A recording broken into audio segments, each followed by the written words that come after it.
Roland Willits, Home Ed Stories. And I'm here with Hank Christopherson.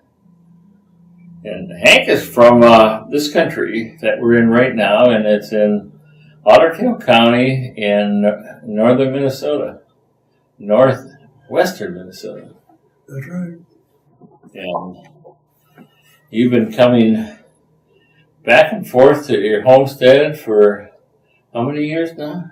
Well, I skipped about 30 years because I went overseas, but before that I came back. But after that, now I've been coming back every year. How old are you? 83. 83. So you've been doing it for 83. Were you born in this area? I was born in Hitterdal, Minnesota, and I grew up from the age of 11 in Vining and Fergus Falls. Okay. So you're pretty much a Fergus Falls person. Yeah. Because you don't remember much about the first 11 years anyway. Okay, except you were growing up and probably moving around a little. Well, no, I did a lot of work and a lot of farming because my father passed away when I was 11, and I had to move from Hitterdal to Fergus Falls because the Northern Pacific Railroad kicked us out of the house we were living in. No, he was a railroad man. Yeah, he was track supervisor of the division went up to Manitoba, Canada. Wow. Well, I'll have to talk about that. My grandpa was a railroad man. Is that right? Mm-hmm. From this area. Is that right? Well, we might have known each other then. No, he might have. That might have happened. And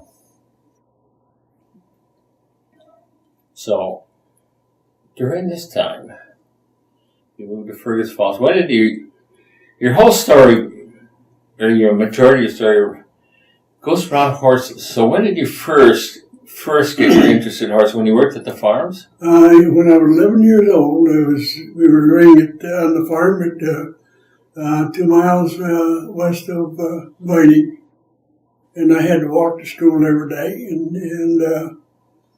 and there was a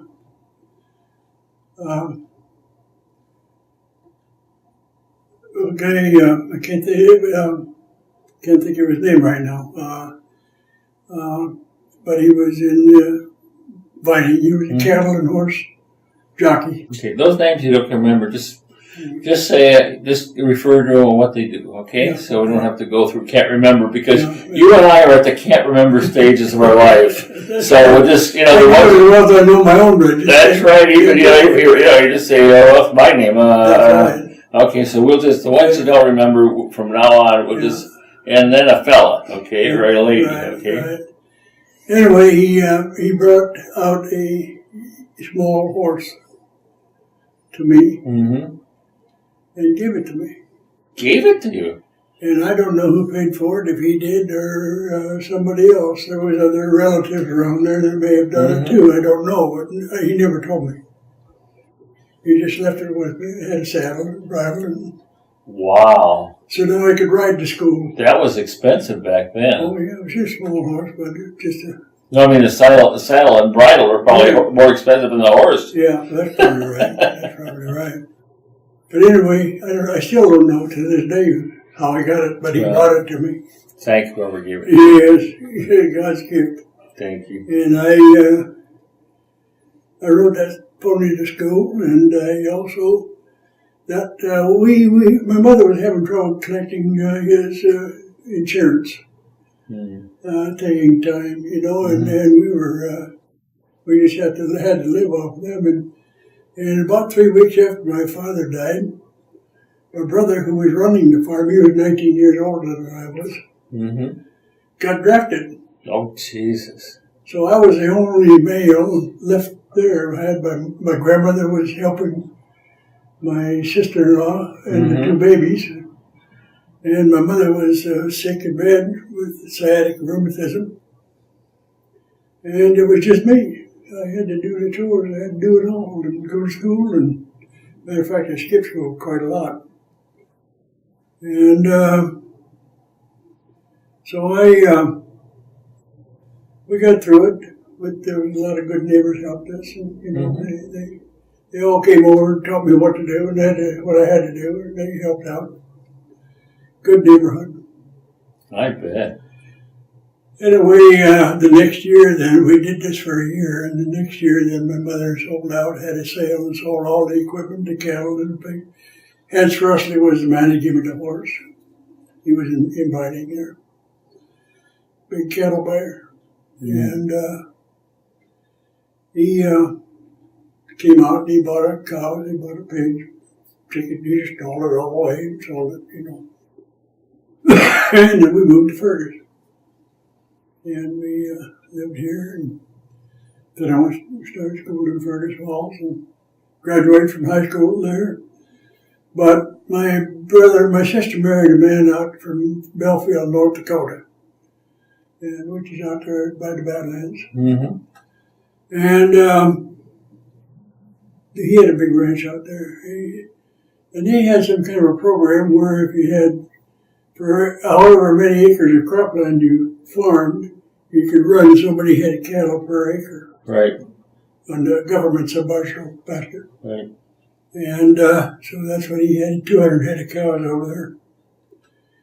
And Gordon, his oldest brother, and Bobby, his youngest brother, was living with us too in the bunkhouse. And we had to ride about 6 miles over to the entrance to the government pasture.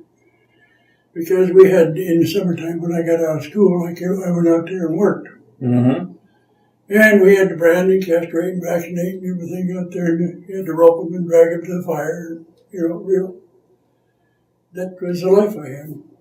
And you didn't tell me how you got out there. On the train. No, yeah, I know the train, but what you did is they called your mom or you called them, and how do you? Well, no, my sister called one day and said, "Yeah, what have you got for Junior?" I was called Junior. "What have you got for Junior to do?" She told her nothing. And she says, "Well, could he come out here and work for us? Help us?" And she asked me, I said, "Yeah, I go." So I went. Yeah, that's cool. I was 13 then. Well, that's just about the right time to go to work. Yep. Yeah, that was my first paying job. It wasn't paid much, but it wasn't very much. I got to eat and sleep and. Yep. I went up to a farm in Crookston about that time. I understand. Yeah, and then my brother-in-law, he rodeoed a lot. We rodeoed. And he taught me how to do all these things. I rodeoed with him, and I just grew up that way. You rodeoed with them. You went, and right. did they all ride rode bulls and cows? Yeah, did the whole works. We had to rope the cow. We had to learn. I learned how to rope when I was very young because we had to rope the calves and drag them to the fire. Mm. You know what I mean? Because you couldn't catch them out there the other way. No. The Badlands, So that was the way my life started. And then I rodeoed. We rodeoed. I did that 3 summers. And then the last summer I worked for them, and I worked for Stanley Oil Company as a on the drilling crew.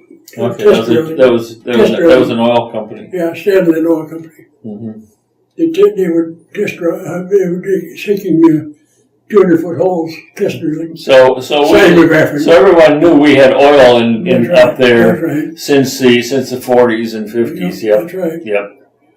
But I worked on it in the summertime, that last summer, and that was a good job. Yeah, what happened? Who took your place doing with the cattle? Oh, we did it anyway. You did both. We did both. You did both. Oh, wow. Yeah. So and how did you start learning about the different kind of horses? Did they when you went, they would sit and brag about a horse? You'd all go look at a horse. Yeah, when I was when we were Gordon and I, we used to in the last years when I was 16 and 17 actually too. We rodeoed a lot, and again we got in with the Casey Tibbs and Jim Shoulder and all them professionals. All the old Yeah, professionals. but you'd sit and talk about horses and how good they were, and they'd show you attributes and show you the muscles on them and show you the ones that are the good ones, and you get to see it. You can see that, and you can feel it when you're riding them, because we were riding them kind of horses too. That's right. Yes. So you didn't get stuck with it all with a sway back mare, huh? I learned well. No, I learned very well, and but I had a good start all the way through, and I took advantage of it. Well, you sure did. I was alone, whenever I got back to where Mom and Grandma were. Well, it was just the three of us in Fergus, right? In Fergus, that's right, and you sent money back all the time. Oh yeah. I didn't get any. I got enough to buy some candy once in a while. That's about it. And the rest went home. Yes. Yeah, they paid it to my mother. So no, it was all right. I didn't. They took good care of me too. I know. It was family. Family. Yeah. I was just going to say the same thing. It's family. Yeah, but I just had a good life. But I did get to know all the ropes of the rodeo business, and I liked it. And what kind of horses people liked, and what they were for, and good ones for roping, and good ones for. Yeah. Well, they had to. Out there, they had to have we called them long-legged horses because they had to be some thoroughbred in them. You know what I mean? They couldn't just be these little cow ponies, because they had too much ground to cover. Okay, it was the ground to cover, not the size of the brush in that. No, it was the ground to cover. You always had to go a long ways. Mm-hmm. And it took us a half an hour. We had to ride a half an hour to get to work. Wow. In the Badlands, we had to go. Well, that's sort of like going through town, and sort of like commuting. That's right. And of course, that pasture was so big it takes sometimes half an hour to get to where you wanted to find your cattle. Wow. Because they'd roam they'd graze and roam. Graze and roam, form little clumps in different spots. As much as I've seen them from the road. That's my experience with this. I've seen them in little clumps along the, and I drive the country roads of our country. But that's just history, and I absorbed it all, and I learned from it, and that's how I got started. And I never changed. We got up at 5 o'clock in the morning, and we worked till dark, and wow. I've done that all my life. Going forward, moving on to when you bought and sold your first horse. How'd you get into that?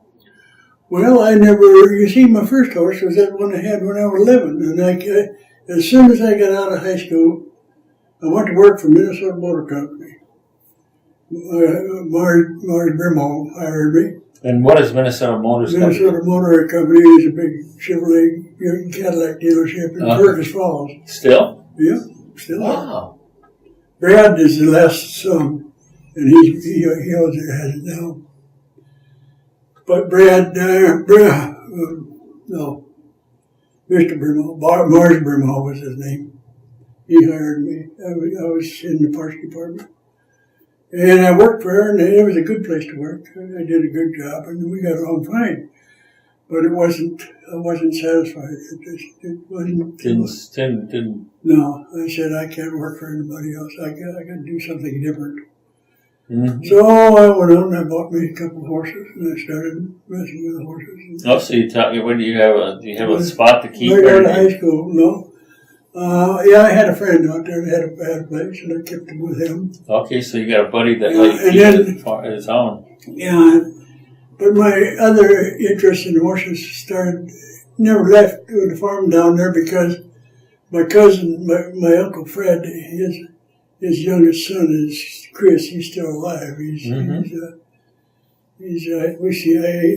see him quite often.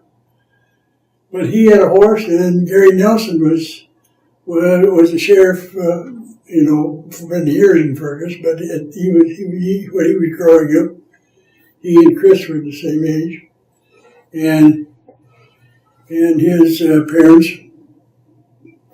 kept Gary's horse at my Uncle Fred's farm too, which was just across the road from mine. Mm-hmm.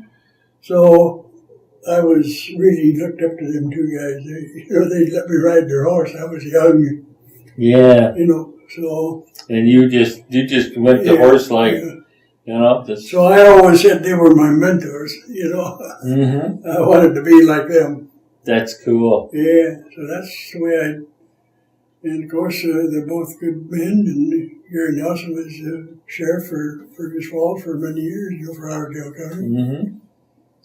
And but back before Gary was even out of college. And this was how old you when this happened? It was way before your time. I'm trying to put things in. Okay, when I was just out of high school, that's when I started in the horse business. Right. At the same time, I was working for Minnesota Motors. Okay. I was building a house too. Oh, you were building a house? Building a house? I was getting married. You're getting married? Yeah. Wow. So you know how that goes. Yes, I certainly know how that goes. So I had to have a house. So you're building a house, playing with the horses that the neighbors bought to, and building a home. Okay. Yeah, and I built it all myself. So you were a multi-person to start your whole life, weren't you? Yes. And I about 3 weeks ago went down to my old house I built. It's still standing. Still there? Produced a picture, just like the day I built it. Wow. Yeah, it still said I took a picture of it. Wow. So we'll have to put that picture into our video. We get a bunch of pictures. Yeah, I was 19 years old then. Wow. When I built that house, I pounded every nail. The only thing I didn't do was the electric wiring. I hired that done. But everything else I did myself. And it's still standing today. Wow. And this is down by Fergus, right? It's in Fergus Falls, right there by the armory. Oh, okay. Yeah. So it's right fairgrounds, just across it's right on one of the main streets there. Then, yeah. Okay, so yeah, you bought a lot. You bought a lot. No, my mother bought a house, and it had an extra lot. So she gave me that lot. Oh, wow. Yeah, and I leveraged the lot for the material to build the house at the bank. Wow. I was 19 years old and I started negotiating with banks. Yeah. Because if you were going further into buying horses, you had to have some place to capitalize yourself. And you started learning your technique of talking with bankers, didn't you? Yeah, no, I got started early. Mm. And as a matter of fact, about 4 years after that, my mother announced to me one day that she talked to my brother Norman, said and offered him the farm, to buy the farm. She wanted to get rid of it. Mm-hmm. And he didn't want it because he had already made a life in Duluth. Mm-hmm. And my sister was married in Montana, and she in North Dakota both. They had places in both Montana and North Dakota, right on the border down there. And she didn't want it. And I really didn't want it either, but I didn't want to see it go. You know what I mean? Mm-hmm. So she, I got it cheap. She sold it to me for $50,000.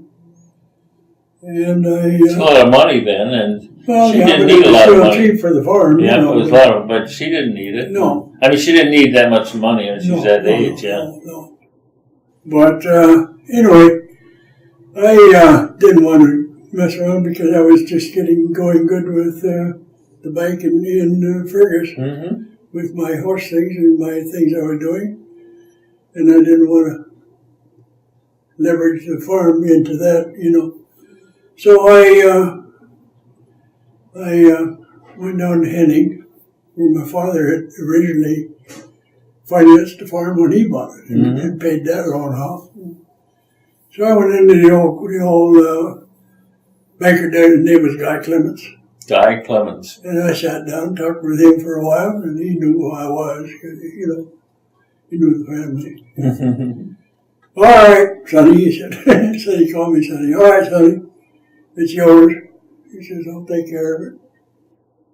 So I left. He took care of it. He paid off my mother and got all the stuff registered. So I owned the farm. So you were then a farmer also? Yeah, I was a farmer, yeah. And I had it for many years, but I had it till 1973. But you didn't farm on it the whole time. What did you do? Well, no, I did fence. I fenced it because there weren't no fences on it anymore that were any good. I fenced it, and I used to run cattle out there. So you ran cattle? Okay. Yeah, I run cattle out there. Yeah. So okay. That's all I did with it. Yeah, so cattle are taken care of. I'd buy young cattle at the sale barn and take them out there, graze them. So there you're riding horses again. Yeah, riding horses. Got going on that, and then And you were married went at the back. time. I got married then too. Yeah. So she had to take care of. And then we had kids, You had kids too. Awesome. So what do you have? Three. Okay. Yeah. I take them they're different sexes. Yeah, 2 boys and a girl. Yeah. And they're all very well off and doing well. They're all doing well. They have their dad's ambition and caring. Yeah, they're all hard workers, and they do a lot of good things. That is awesome. And one is in Missouri. The oldest one is in Missouri. He's got a big ranch down there and is doing very well in the registered Angus business. He got the big breed. There's 2 breeds of Angus. Yeah, I've seen those huge ones, yeah. He got the big ones and doing very well, selling his bulls very high, bull calves. And he also owns he's got 20 men working for him, and he has contract with 4 different cement companies to do all the finishing work. Oh, wow. So he's very busy. So he's doing very well.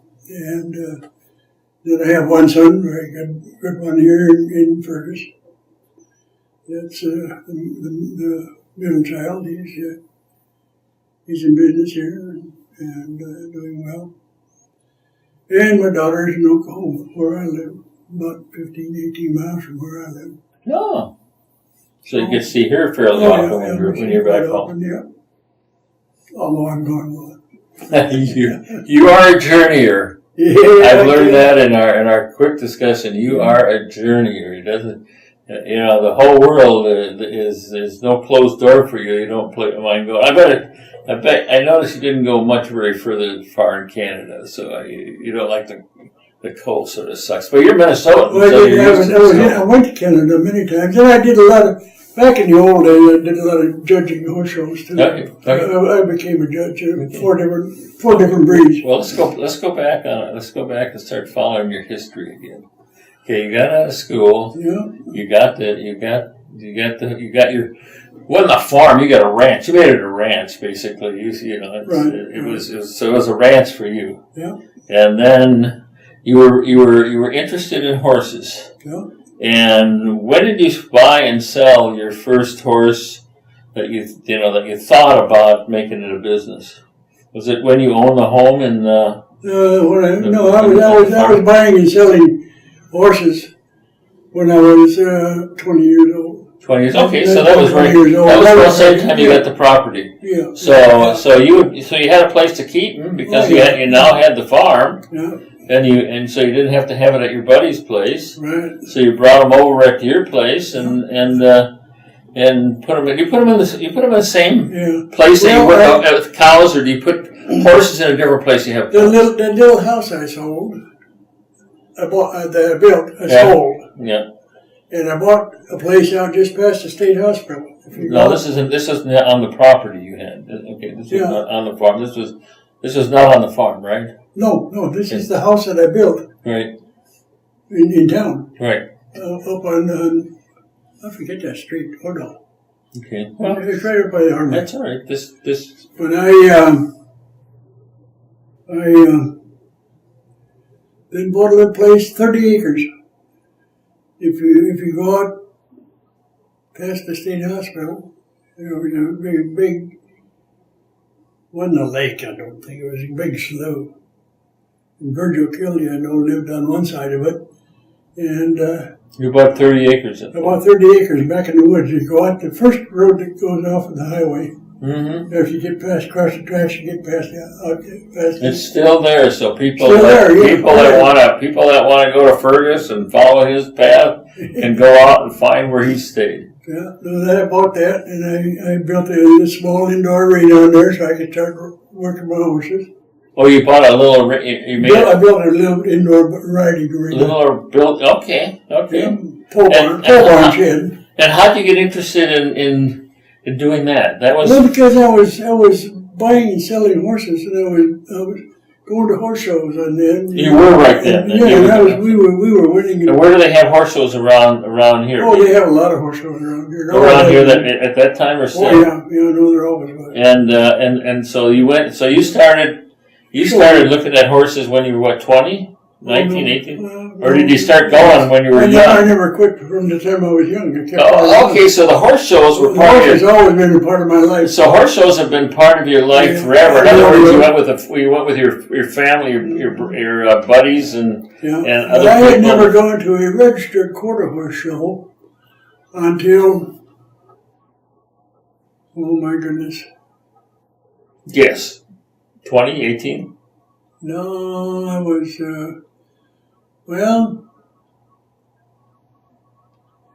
I was still out there by the state hospital in that little 30-acre place. So that had been when you were 20 or so. Yeah, I was in my late 20s. Oh, late 20s. So you didn't start doing quarter horses until 10 years after you started doing that. It must have been mid-20s. Mid-20s, okay. Yeah, because So you've been married about 8 years, and did you have your kids by then? I had 3 kids then. And so you had 3 kids? I bought my first registered quarter horse. And how did you get fascinated to buy your first quarter horse? There was a guy, he had the saddle shop in town. Aaron Schwarzwalder had the Western store in Fergus Falls. Mm-hmm. And I talked with him a lot and so on. And he said there's a good guy out there in North Dakota that's got these Blackburn horses. Really good horses. He said, you got to go out and buy one of them and get started in the registered business. Oh, okay. I've been winning everything in the open shows. So you had horses that won in the open. In other words, you were already had your horses in contest. That's how my business started. I had a lot of horses at that point. Oh, you did. So that 30-acre farm and that 30-acre farm, I had horses. You had how many horses? A half dozen? I had at least a dozen horses. At least a dozen horses. So, where do you buy these horses? Well, I bought them around the country. So you traveled all the way up into North Dakota? Yeah, all over the country. All over the country? Yeah. So you started traveling by then with a horse trailer and bought them and brought them back. Okay. So, no, I had a lot of horses there at that little place. I had a dozen horses at least. But anyway, I bought this first horse, his name, and it was really funny because I brought him back. I bought him in November, and to go on a show at the Christopherson show in February. Okay. All right? And that's a big show. It goes on every year. Real big show. Oh, there's a big Christopherson. There's still a Christopherson show there? It still goes on, yeah. Oh, wow. I was up there, never heard of it. Oh, yeah. No, it's a Christopherson winter show. But anyway, I went out and looked at this horse out there that Schwarzwalder was telling me about. And I didn't like the one that he told me about. I saw and spotted another one out there I really liked, so I bought that one. And you were getting pretty good then about spotting good horses. That was the first registered horse I bought. His name was Eagle's Chance. Eagle's Chance. By Poco Eagle. By what? Poco Eagle was the horse. Poco Eagle. And it was a big Mexican colt, and he come back in November. And he already had hair, and I'll tell you what, I couldn't. So I went in there and Schwarzwalder. Having hair means that it isn't really good. Grow long in the winter. And so you couldn't put them. No, you couldn't put a shine on them. Okay, so long hair stops from putting a shine on a horse. That's right. Okay. So he wasn't going to win any contest. He wasn't going to win any unless he got him tried, he said. So I went in there and talked to her, and before I left, I had a big, expensive, big clipper. So I went out and clipped all his body. Oh, Jesus. So you had to clip all his hair off. Then I had to go back and buy blankets because it was cold. Okay. So then I bought two sets of winter blankets. Winter blankets for me. Yep. Put them both on. You just got to grow the hair out again, but it takes a while. Then I put heating light bulbs and the heat lamps in the. Jesus. In there. So so I had him all again. And boy, he just showed up. He was spotless. I got him right. Anyway, we went to Ferguson. We went to Christopherson show. And it's a funny thing. I had never been to a quarter-hour show. Yeah. And the horse had never been to a quarter-hour show. So yes. Neither one of us knew what we were doing. But you were ready. But I was watching. However, it was a 2-year-old, and of course it's February, so there was no baby colts yet. So there was no weanlings. So the yearling class and then the 2-year-old. Mm-hmm. That's what went fast. So I watched the yearling class real close to see what they did. And I really was raw, I didn't understand it much. But I watched closely and I saw what they did, so I went out there and I tried to do the same thing. And when I watched the yearlings, and then we showed the 2-year-olds, and he got up and I went in last because I wanted to watch as many as I could. Right, at least get some semblance of what you should do. But you were good with horses already, too. Yeah, but you weren't going in there riding your first horse. That's right. So I learned fast, see? Right. And I did it. And I ran down, but I had to walk to him and then trot past him, and I had to go around the back, get down to the end of the line, see?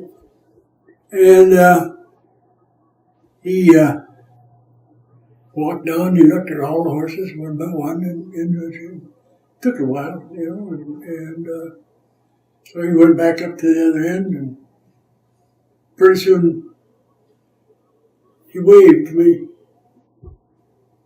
And I waved back. Who's he? The judge. Oh. The judge waved for me to come. Oh, okay. And I waved back. I just stood there and everybody laughed. It was funny. It was really funny. It was one of those things, first time, yeah, buddy, yeah. That's right. Yeah, well, then I won the class. Wow. Yeah, I won the class. It was 7 head. That's when your magic started, wasn't it? Yeah, that was my first win at the quarter-hour show.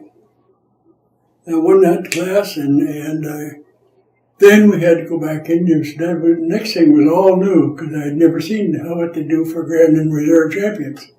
Mm. So we went back in again, and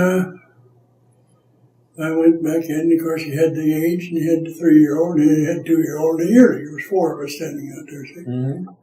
And there again, the judge, he walked around and looked at all of us, and then he went back up to the end and stood up there and didn't look like he was thinking, I don't know what he was doing.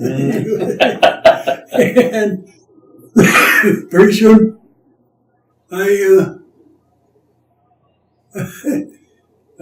he looked at me and he waved, and I waved back. Again? And he walked down, he said, young man, he says, if you want to win, you better come with me. And don't you suppose that I beat Schwarzwalder that day, and he never talked to me for pretty near a month. When my colt won, he was grand champion. Wow. There's where your magic really started, isn't it? Yeah, but I sure learned a lesson. I was so embarrassed. No. I wasn't embarrassed at the time, but after everybody laughed at me, I really got embarrassed then. It was. They laughed at you because but they were also very, very impressed. Yeah. And so I went on, and to make a long story short, they just kept winning, kept buying good horses Okay. and selling horses. And Let's sort of slow down here. You came back, and you had your 30 acres, right? Yeah. And at that time, you put more horses on the property. What do you do? Get rid of some of the other horses and put all quarter horses? No. Then I started selling off selling my grades. Started selling your other and that's when I went to registered. And you went to registered means registered quarter horses, right? Horses, so and paints, and And paints, okay. So there's several breeds, There's several breeds of what? But there's thoroughbreds and quarter horse and Appaloosas and paints. Okay, so you went to all the different types. I like a good horse, no matter how they're made. Okay. But you went to okay. But I stayed with quarter horses. So your quarter horse was the one you loved. Yeah. Okay. But I had such a big experience with it, and then I had to have more room.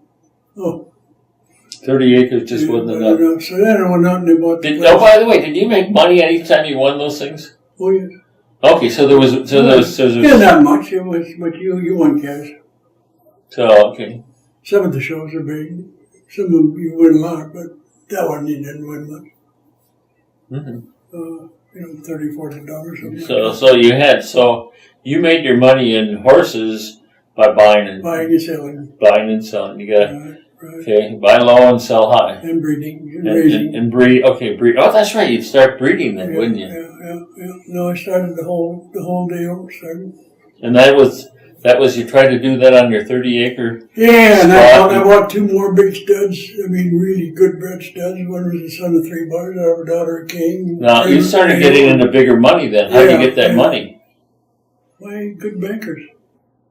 Your bankers trusted you. Oh, yes. You know something? That's a funny thing. I was never, ever turned down. Magic.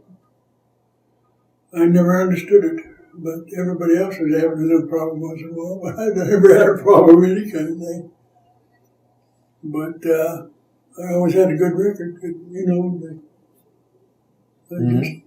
I just never had that problem. Oh.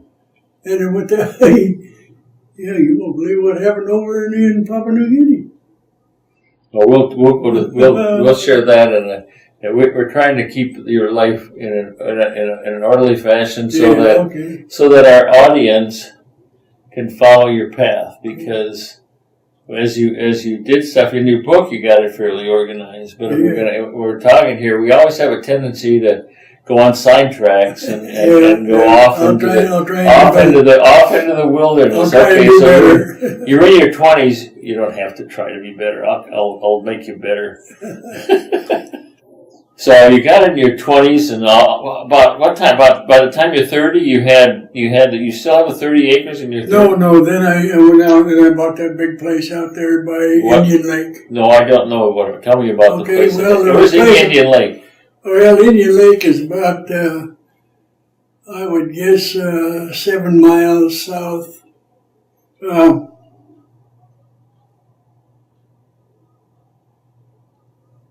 What town? Southwest of Fergus Falls. So it's 7 miles southwest. Yeah, it's about 4 miles from the big truck stop out there. Okay, so it's somewhere close to 59. Yeah. Okay? Yeah. So anyway, that was 406 acres. So you went and you were buying and sell horses by the time you're 30 to be able to buy a big or get the financing for a big.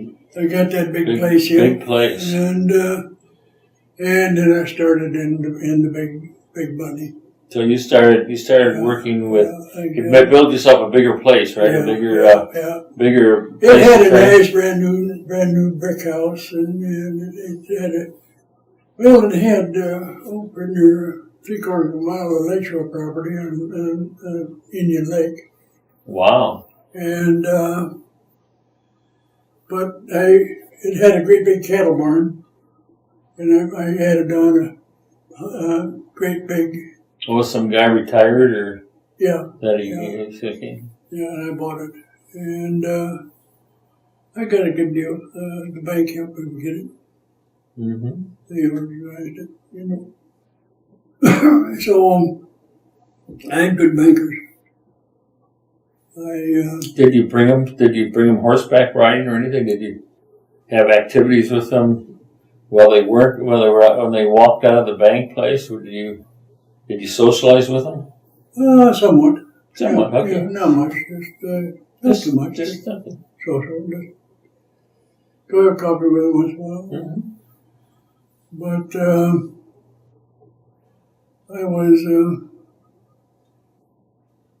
I was struggling along, trying to buy more than I should have. You know. You like to play the edge. Yeah, Okay. You weren't comfortable if you got comfortable, right? That's right. I had to have more. Well, you played right on the edge, so where it was like. But then I understand started buying some high-dollar horses. So then you bought high-dollar horses, Yeah, and now this would involve traveling more than just in the 3-state area, right? 4-state area. Well, 3 bars. I got to studying these pedigrees and all this stuff, in the registered business. So you made a lot of business out of it, and okay. And where do you get all your information from? Books or? Yeah, and friends. I had lots of very good friends. I was buying and selling a lot of horses.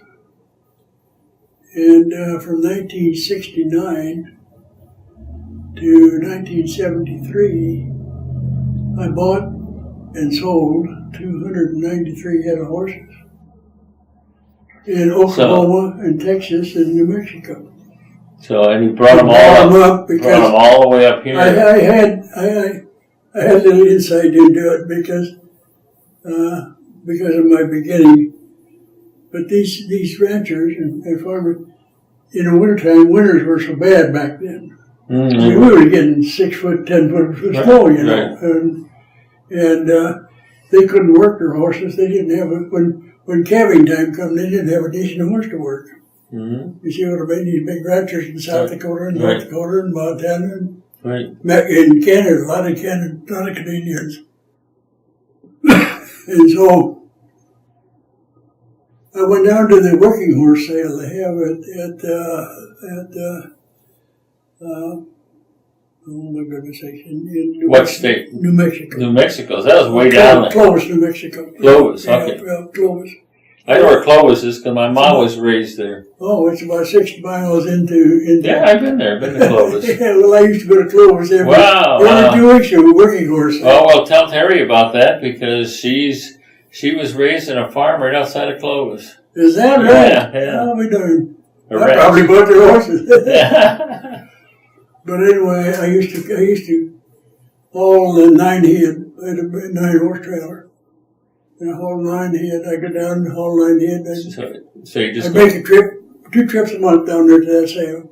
Oh, yeah. And I bought and sold 293 head of horses. And then what did you do with? Did you brought take them their back and sold them? And I had customers waiting for me to get them back with them because they wanted to ride. So I had to come back and I'd drive straight through coming back. I'd stop in Oklahoma City, just out of Oklahoma City, Yukon, Oklahoma. Right. You remember Dale and Chet Robertson? Mm-hmm. Dale Robertson? Yep, sure do. Okay, well, they were very close friends of mine. I stopped there twice a month and rested my horses at their place. Oh, wow. And so I always sat there on the porch with Chet. Dale was always in the barn. I always sat there with Chet and talked with him because I was watching my horses.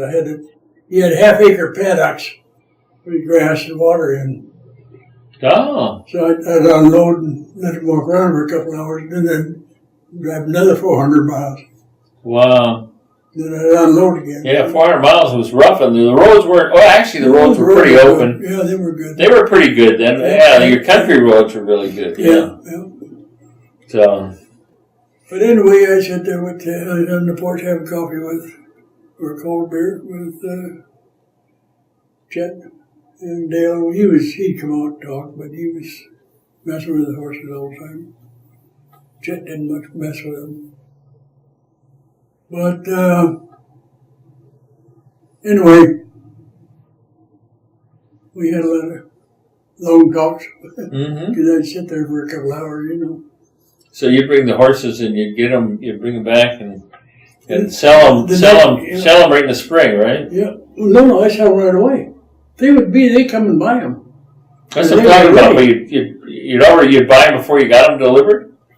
No, I get them back to Ferguson. They don't come. Oh, they come to Fergus. They started coming to Fergus Falls. Oh, they started coming to your place. Yeah, they knew that I was coming back with a load. See? Okay. Because the grapevine was the all they had back in those days. That's true. That's true. You had the phone still, so. Yeah, but they would know you. They know I'm coming with a load. Yeah, they knew I knew what I was talking about.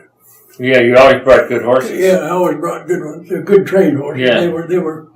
See, I had one other little deal I pulled off down there, which really helped me. A friend of mine was This is in Clovis. No, this was in Oklahoma. This is in Oklahoma. That's different than Clovis. Yep. Where was this in Oklahoma? Oh, it was down in western corner. So it was just north of Clovis. Yeah. Wasn't far away, 100 miles. Yeah. But I got acquainted with him, and he was the head of the Cattlemen Association in southwestern Oklahoma. Oh, okay. And I happened to be coming through there, so I stopped and visited with him. So he's up in the Panhandle, yeah, right? Yeah. And I knew him, and so I stopped and talked to him quite often. But anyway, I was there one day. He said, "Why don't you go down? We're going to Cattleman. I'm going to Cattleman's meeting tonight." He said, "Why don't you come down and go with me?" Okay, I'll stay over. I didn't care. Sale wasn't until the next day, so I could, you know. So I went with him and that night, and they're talking about this, talking about that, and the main topic was they had so much trouble getting good help. They couldn't get good ranch hands. Mm-hmm. And they couldn't get people that, they weren't horsemen, So they were having trouble getting young guys to work. Mm-hmm. Good ones. So I sat there and listened to all this, I told my friend, I said, Archie, his name is Archie. Archie, I said, they're doing this wrong. They can't buy these young kids to go out there and work for them. Mm-hmm. These young boys, they got to get the Indian kids. They're raised on a horse. Mm-hmm. These other people aren't raised on a horse. They're pickup boys. Mm-hmm. They just want to work and make enough money to buy pickups so they can chase girls. Mm-hmm. I said, get the Indian ones. They know how to run around working. And so they started hiring Indians. Mm-hmm. And I said, give them a little incentive. I said, give them a colt. You got a lot of horses, all right? Give them a colt. For 3 years, they got to train it, grow it up and train it. You feed it, take care of it. Mm-hmm. They take care of it, but you feed your barn while they're working. Mm-hmm. At the end of 3 years, they can quit and take the horse. Mm-hmm. Or they can sign up for another 3 years, get another horse and take that one home. Right. See? And then I put myself in a whole bunch of horses. And it really worked out good because you just got the horse after 3 years, right? That's right. I started. It was a good 3 year deal. and they all had. And then I had these horses that they've been working and training. Wow. See. Then they get to keep the old one they've been using. Right. And they get another one. See. And so they'd get the old one. Okay, you'd get the 3-year-old. No, I get the ones that they had for 3 years. The That's ones they were using. They given them a horse that was older. Oh, they gave him a horse that was older. I thought they gave him a brand new colt. They give them a colt, but they get the horse. The horse that they were actually using. They had to train their colt to replace that one. Right. They give them that one, and then they get the 3 years long. You got a 6-year-old horse that's in great shape. I had a good cow horse to sell in Minnesota.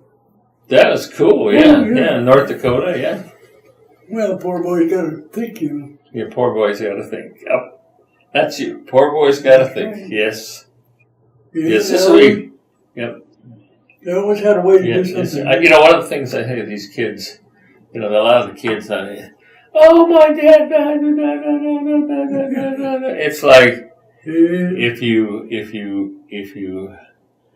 you are responsible for what happens in your life, and you're one of those people that's an example of a person that has it. Now, whatever happens in life, you're the responsible party for your life. That's right. And you've done, and you're giving me an awesome model for someone that has an awesome journey. That is so cool.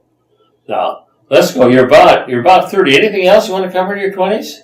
Besides your kids are 10 years old now? Yeah, well, no. They were almost starting junior high. Yeah, they were good boys, good kids. And, well, how about the girl? Was she a good girl? She was a good girl. Okay.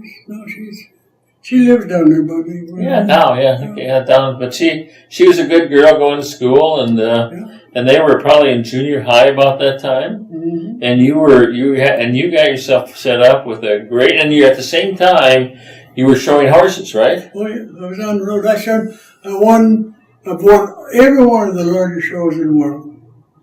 Every one of them. Wow. In Canada and the United States. So you were constantly on the road. All on the road. Well, at least the Quarter Horse Congress is the largest show in the world. This last year they had 6,000 entries.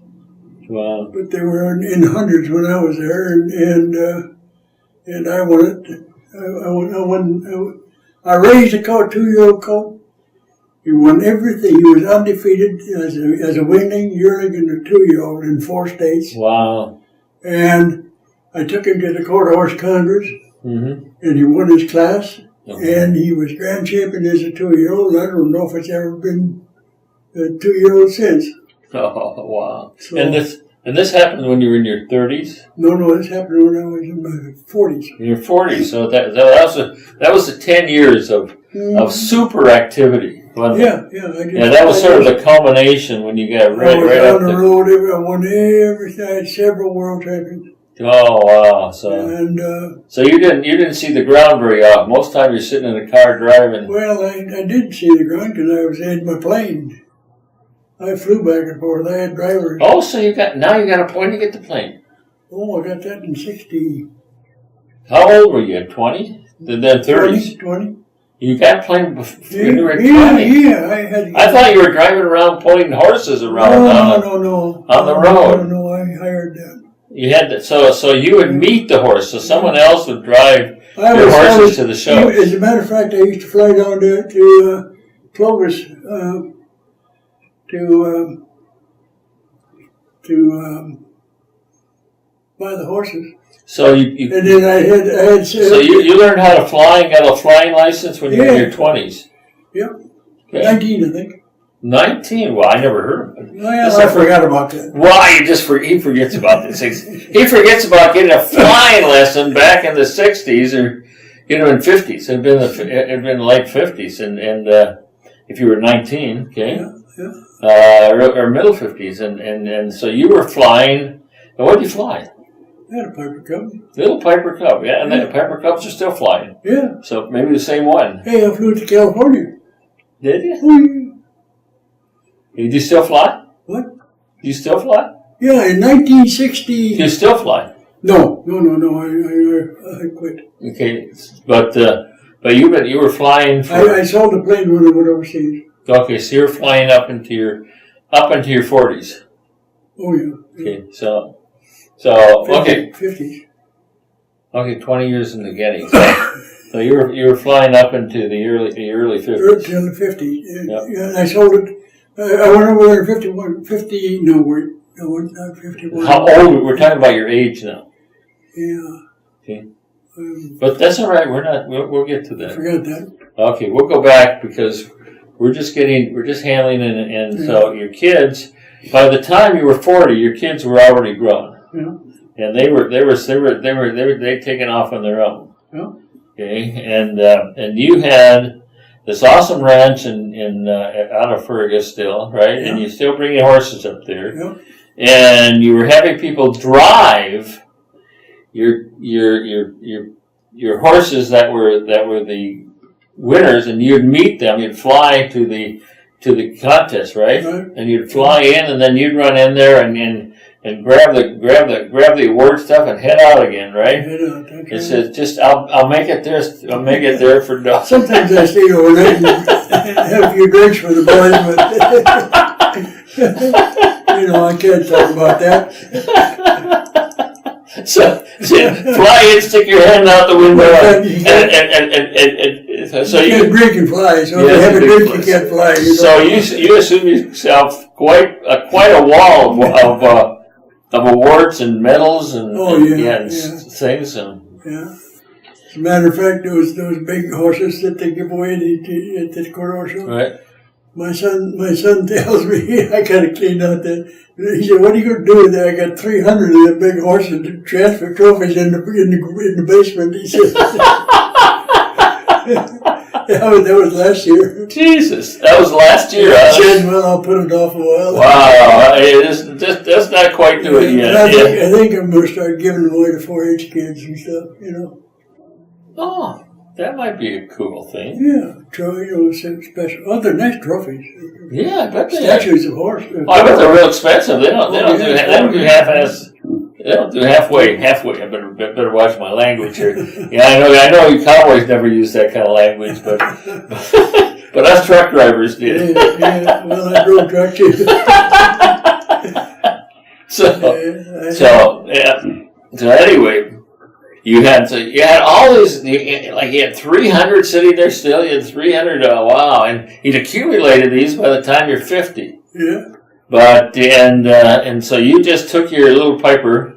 You have the same plane all the time, or you buy it? You have no. I bought a new one later after. Yeah, so you got a faster one, yeah. So you could go down and get your awards faster, huh? Yeah. But as you went down there and where were most of your sales done? Were they done at your ranch here? And yeah, they were done right here in your ranch and your 300. Well, I was here until 1974. I tell you what, I was having problems. Not with the horses or anything, but with partners. You're having let's not go into the financial quite yet, because what we'll end it. I want to end the whole thing for this session on a good note, because we want to go with all the things that happened with the horses and the cool stuff and everything that happened for the really nice thing and the bad part didn't last that long before it all disappeared. So it's going to be hard to do that though, because I had such a good business going here. Yeah. Fantastic. Up to the time you were about 50, right? No. I was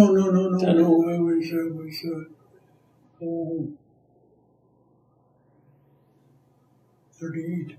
38, so you're almost 40 then. Yeah. Okay? So you're about 40, and your whole life was about to change. But this was a very great horse business I had going here. Fantastic. You had your big thing, and you were making tons of money. But I got to back up. Before that, I took in one partner. You took in a partner somewhere along the line. Yeah, his name was Glenn Moan. He was an insurance man. Now, why did you take in a partner? Well, it was a strange deal. He came out one day to the ranch, and we went down to my office I had an office in the basement for my bookwork, and I had an office for taking care of records, feeding and stuff out in the barn office. Mm-hmm. So we were sitting in the barn office. And he says, "Hank," he says, "I got to talk to you." He says, "I can't figure out what to do." I said, "Well, the best way is tell me." He says, "You call me from New Mexico and tell me you bought somebody had horses and you want them insured." Yeah, I do that. And he says, "Then you come back and you call me on Monday, Tuesday, and Wednesday and cancel the insurance policies because you sold them." I said, "Well, I can't help. I sold them right away." He says, well, I can't keep writing the policies. And You make money on each one. yeah, he said, but he says it's ridiculous. Yeah. So we talked, and before the day was over, he said, "Tell you what," he says, "you're going to build a new indoor arena. It's 100 feet long and 60 feet wide, and you're going to build 10 stalls into it. And you're going to do this." He says, "I tell you what, I want to be your partner." He says, "I'll take care of your finance things and do this and your insurance and all this, and you just do what you got to do." So all of a sudden, the Christopherson Quarterhorse became C&M Ranch. Mm-hmm. Christopherson and Moan. Right. And we were good friends anyway. He was my insurance man. But he was, trying to figure out what I was doing. He wanted him. Well, he doesn't sound, by what finally ended up, doesn't sound like he's much of a friend, but. No, he was good. Still a good friend. Good friend. So, but anyhow. Anyhow, this was the beginning of the end. Okay. Well, it's the beginning of the end, and what we're going to do right now is we're going to slow down and we're going to end this because I got all the cool stuff. Uh-huh. So we're going to end this story for this part of the story. Okay. All right.